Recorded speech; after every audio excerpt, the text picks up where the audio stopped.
आदाब नमस्कार, मैं हूं सैयद नाज़िश रज़ा। हिट टीवी हिंदी में आपका स्वागत है। सबसे पहले नजर डालते हैं आज की बड़ी खबरों पर। कर्नाटका में विधानसभा चुनाव होने वाले हैं, इसके लिए सभी पार्टियां ने कमर कस ली है। जमकर के चुनाव प्रचार में लगे हुए। इसी क्रम में प्रधानमंत्री नरेंद्र मोदी भी चुनाव प्रचार के लिए कर्नाटक दौरे पे हैं। वे लगातार चुनावी जनसभा और रोड शो कर रहे हैं। इसी बीच उन्होंने पद्म पुरस्कार से सम्मानित बुजुर्ग महिलाओं से सिर झुकाकर मुलाकात की है, जिसके बाद उनकी चारों ओर वाहवाही हो रही है। मायावती ने कहा है, पहले चरण के तहत आज यूपी में मतदान हो रहा है। हमें पूरा भरोसा है कि हमारी पार्टी के लिए अच्छा रिजल्ट आएगा। मैं राज्य के मतदाताओं से अपील करती हूं कि लोग घर से वोट डालने के लिए निकलें। झांसी से सपा के मेयर पद प्रत्याशी सतीश जतरिया ने कहा है, वोट डालने पर दूसरे को वोट जा रहा है। बीजेपी इसी तरह से चुनाव जीतना चाहती है। झांसी के 330 पे ये समस्या सामने आई है। प्रयागराज में निकाय चुनाव के बीच एक जगह पे विवाद हुआ है। नगर पंचायत हांडिया के मतदान केंद्र पे ये विवाद हुआ है। ये पिंक बूथ पे दो प्रत्याशियों के बीच हंगामा हुआ है। हालांकि मौके पे मौजूद पुलिसकर्मियों ने मामले को शांत कराया और दोनों पक्षों को मतदान केंद्र से बाहर निकाला गया। नगर निकाय चुनाव के पहले चरण में आज 37 जिलों में वोट डाले जा रहे हैं। इसी चरण में कुल 7,592 पदों के लिए चुनावी रण में उतरे 44,226 उम्मीदवार का भाग्य ईवीएम और मत पेटिकाओं में बंद होगा। मतदान जारी है। बूथों पे सुबह से ही मतदाताओं की लाइनें लगी हैं। भारतीय कुश्ती महासंघ के पिछले कुछ दिनों से काफी चर्चा हो रही है, क्योंकि पहलवान विनेश फोगाट समेत कुछ पहलवानों ने कुश्ती महासंघ के प्रमुख बृजभूषण शरण सिंह पे गंभीर आरोप लगाए हैं। हालांकि बृजभूषण सिंह इन आरोपों के सिरे से खारिज करते हैं। इस मामले ने पूरे भारत को ध्यान खींचा है और कई सवाल को जन्म भी दिया। दिल्ली के जंतर मंतर पे पहलवानों और पुलिस के बीच हुई कथित हाथापाई के बाद बजरंग पूनिया ने केंद्रीय गृह मंत्री अमित शाह को चिट्ठी लिखी। उन्होंने चिट्ठी में अमित शाह से जंतर मंतर पे आंदोलनकारी खिलाड़ियों की मांगों का तत्काल समाधान करने की मांग की।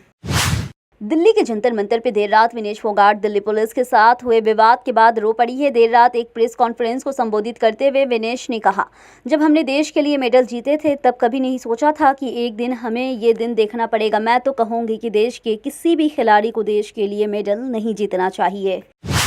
राष्ट्रवादी कांग्रेस पार्टी के अध्यक्ष पद से इस्तीफा देने के बाद शरद पवार ने लोगों से मुलाकात की है। मुलाकात के सिलसिले में शरद पवार ने एनसीपी के कार्यकर्ताओं और नेताओं से अलग अलग समूहों से मुलाकात की है। इस दौरान पवार ने इस बात का भी खुलासा किया है कि उन्होंने बिना किसी से चर्चा किए इस्तीफा का ऐलान क्यों कर दिया। इतना ही नहीं, उन्होंने इस बात का दुख भी जताया है वो अपने फैसले पे कार्यकर्ताओं को विश्वास में नहीं ले सके। जम्मू कश्मीर की बारामुल्ला के पट्टन इलाके में किरीरी गांव में बुधवार रात सेना के जवानों और आतंकियों के बीच मुठभेड़ हुई है। इस मुठभेड़ में 2 आतंकवादी मारे गए हैं। जानकारी के मुताबिक सुरक्षा बलों ने ऑपरेशन शुरू कर दिया है। उन्होंने इस ऑपरेशन में 2 आतंकियों को मार गिराया था। सेना अधिकारी से मिली जानकारी के मुताबिक उन्होंने ऑपरेशन में 1 से 137 एक पिस्टल व अनेक गोला बारूद बरामद हुए हैं।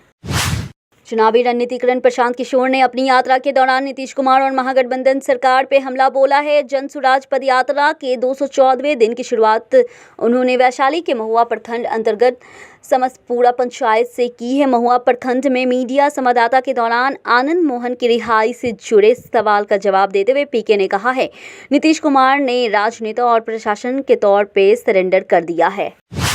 बिहार के मुख्यमंत्री नीतीश कुमार की पार्टी के सांसद ने बजरंग दल पे बैन लगाने की मांग कर दी है। जेडीयू सांसद कौशलेंद्र कुमार ने बयान दिया है कि भगवान राम के नाम पे बजरंग दल सहायक बन रहे हैं। भगवान राम के नाम पे भीड़ इकट्ठा होती है और गलतफहमी में कोई घटना घटती है। ऐसे संगठन को बंद करना चाहिए। यूपी के गाजियाबाद के स्कूल 2 दिन के लिए बंद रहेंगे। हालांकि इस दौरान ऑनलाइन क्लासेस चलेगी, लेकिन फिजिकल क्लासेस बंद रहेगी। ये नियम सभी स्कूल पे समान रूप से लागू होगा। आने वाले 9 और 10 मई को गाजियाबाद के स्कूलों में फिजिकल क्लास नहीं लगेगी, बल्कि ऑनलाइन पढ़ाई होगी। इसकी वजह से निकाय चुनाव आने वाले चुनाव में स्कूल बसों का इस्तेमाल किया जाएगा। इसलिए गाजियाबाद परिवहन विभाग इन सभी बसों को अपने काम में उपयोग करेगा। बता दें कि 11 मई को गाजियाबाद में स्वीप इलेक्शन के लिए वोट पड़ेंगे। केंद्र सरकार की नीतियों पर अमल करते हुए अखिल भारतीय आयुर्वेदिक विज्ञान संस्थान दिल्ली ने एक नई पहल शुरू की है। इस पहल के तहत मरीजों के इलाज में संबंधित व्यवस्थाओं को आसान बनाने के लिए अब दिल्ली एम्स में इलाज करवाने वाले मरीजों का आभा आईडी बनाया जाएगा। इस हेल्थ अकाउंट के माध्यम से मरीजों के चल रहे इलाज से संबंधित सभी डिटेल एम्स सहित दूसरे अस्पतालों में भी आसानी से देखा जा सकेगा। आम आदमी पार्टी के नेता और दिल्ली सरकार में मंत्री सौरभ भारद्वाज ने प्रेस कॉन्फ्रेंस करते हुए बताया है कि हिंदुस्तान में पहली बार ईडी ने माफी मांग ली है। दिल्ली शराब घोटाले मामले की चार्जशीट में सांसद संजय सिंह का नाम गलती से मेंशन करने की बात कहते हुए एजेंसी के वरिष्ठ अधिकारियों ने ये माफी मांगी है। मध्य प्रदेश में इसी साल के अंत में होने जा रहे विधानसभा चुनाव में 5 करोड़ से अधिक मतदाता अपने मताधिकार का इस्तेमाल करेंगे। प्रदेश में मतदाताओं की संख्या में 5 करोड़ 40 लाख हो गई है। प्रदेश में पिछले 3 महीनों में 1 लाख से अधिक मतदाताओं ने अपने नाम मतदाता सूची में जुड़वाए हैं। उज्जैन में शराब की दुकान को लेकर के अभी भी विरोध प्रदर्शन और हंगामा हो रहा है। शराब की एक दुकान की 3 बार लोकेशन बदल दी गई है, लेकिन अभी तक लोग संतुष्ट नहीं हुए हैं। शराब की दुकान के विरोध में लोगों ने जमकर प्रदर्शन किया। इस घटना के बाद इलाके में भारी पुलिस बल तैनात करना पड़ा है। इस प्रकार की घटनाएं पूर्व मुख्यमंत्री उमा भारती द्वारा भोपाल में शराब की दुकान पर पत्थर फेंकने के बाद बढ़ती जा रही है। महंगाई राहत कैंप प्रदेशवासियों के लिए महंगाई रूपी गर्मी से राहत की शीतलता लेकर आए हैं। बुधवार शाम तक 43.21 लाख से ज़्यादा परिवार इन कैंपों से लाभान्वित हो चुके हैं। वहीं 1.97 करोड़ से अधिक मुख्यमंत्री गारंटी कार्ड का वितरण किया जा चुका है। छत्तीसगढ़ के बालोद जिले में एक दर्दनाक हादसा हो गया। एक स्पोर्ट्स यूटिलिटी व्हीकल के ट्रक से टक्कर में 5 महिला और 2 बच्चों सहित 11 लोगों की मौत हो गई है। पुलिस ने बताया है कि पीड़ित धमतरी जिले से सोरम भटगांव गांव के रहने वाले थे और एक शादी समारोह में शामिल होने जा रहे थे। महीनों तक चर्चा और विचार विमर्श के बाद पाकिस्तान ने विदेश मंत्री बिलावल भुट्टो जरदारी के भारत दौरे को हरी झंडी दे दी है। वो 4 से 5 मई को गोवा में होने जा रहे संघाई कोऑपरेशन ऑर्गेनाइजेशन यानी SCO के विदेश मंत्रियों की बैठक में हिस्सा लेंगे।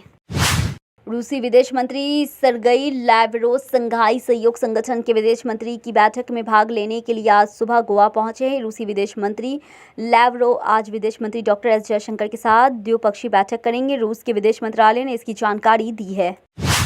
अमेरिका में गोलीबारी की एक और घटना सामने आई है। अटलांटा में मेडिकल सेंटर की 11वीं मंजिल पे एक वेटिंग रूम में एक बंदूकधारी द्वारा की गई गोलीबारी में एक व्यक्ति की मौत हो गई और 4 अन्य घायल हो गए। घटना की जानकारी देते हुए अटलांटा पुलिस विभाग के प्रमुख डेरिन शिरबॉम ने कहा है, शूटर ने 5 लोगों को गोली मारी है, जिनमें से एक की मौके पर ही मौत हो गई है। CCTV फुटेज में हाथ में बंदूक लिए दिख रहे गोलीबारी के संदिग्ध आरोपी की पहचान पुलिस ने कर ली। दिल्ली समेत देश में ज़्यादातर राज्यों में आज शुरुआत में हल्की धुंध और कोहरे के साथ हुई है। देश के मैदानी इलाकों में बारिश के साथ साथ कहीं ओले गिरे हैं। इसके अलावा पहाड़ी इलाकों में बर्फबारी भी देखने को मिल रही है। हालांकि इस बेमौसम बारिश की वजह से किसानों को भारी नुकसान हो रहा है। वहीं अप्रैल की शुरुआत से ही पड़ रही गर्मी से लोगों को राहत मिली है। चुनाव आयोग ने कर्नाटक के भाजपा विधायक बसनकोड़ा पाटिल यतनाल और कांग्रेस विधायक प्रियंका खड़गे को 10 मई को होने वाले विधानसभा चुनाव के लिए प्रचार के दौरान विषकन्या और नालायक बेटा जैसा शब्दों का इस्तेमाल को लेकर के नोटिस जारी किया है। चुनाव आयोग ने अपने नोटिस में दोनों नेताओं को 4 मई को शाम 5 बजे तक अपना जवाब दाखिल करने का निर्देश दिया। दिल्ली के एक सरकारी स्कूल में बर्थडे पार्टी के दौरान 22 छात्रों की अचानक बेहोश होने की घटना सामने आई है। छात्रों के बेहोश होते ही छतरपुर सरकारी स्कूल में अफरा तफरी मच गई है। काफ़ी संख्या में छात्रों की तबीयत बिगड़ने और बेहोश होने से उन्हें अस्पताल में भर्ती कराया गया। शिक्षा विभाग के अधिकारियों का कहना है कि छात्रों की निगरानी बारीकी से की जा रही है। गोवा के मुख्यमंत्री प्रमोद सावंत की मुश्किलें बढ़ सकती है। विवाद बयान देते हुए कहा है, उत्तर प्रदेश और बिहार के 90% मजदूर गोवा में अपराधों को अंजाम दे रहे हैं।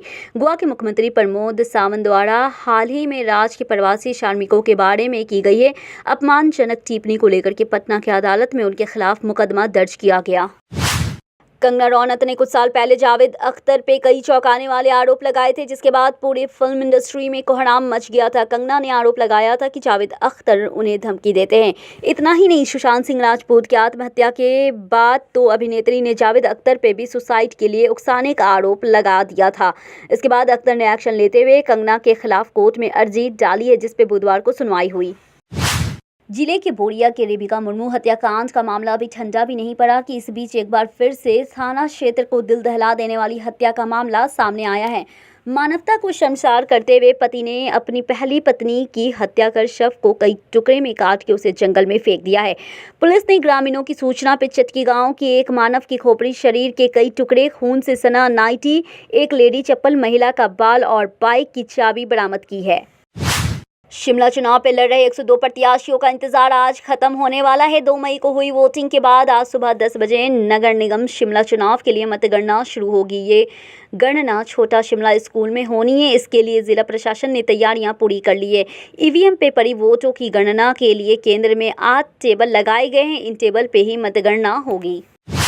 आईपीएल 2023 के 47वें मुकाबले में सनराइजर्स हैदराबाद और कोलकाता नाइट राइडर्स की भिड़ंत होगी। ये दोनों टीम एसआरएच होम ग्राउंड यानी हैदराबाद के Rajiv Gandhi international cricket stadium में टकराएगी। यहां पर इस सीजन में 200 से ज़्यादा स्कोर बना है और 144 का स्कोर डिफेंड हुआ है। ऐसे में आज के मैच में पिच के मिजाज में अनिश्चितताएं तो रहेगी, लेकिन इतना साफ है कि इस पिच में काफ़ी हद तक तेज गेंदबाज को अच्छी मदद मिलने का आसार है। आज की खबरों में इतना ही। मुझे दीजिए इजाजत, फिर मिलेंगे नई खबरों के साथ।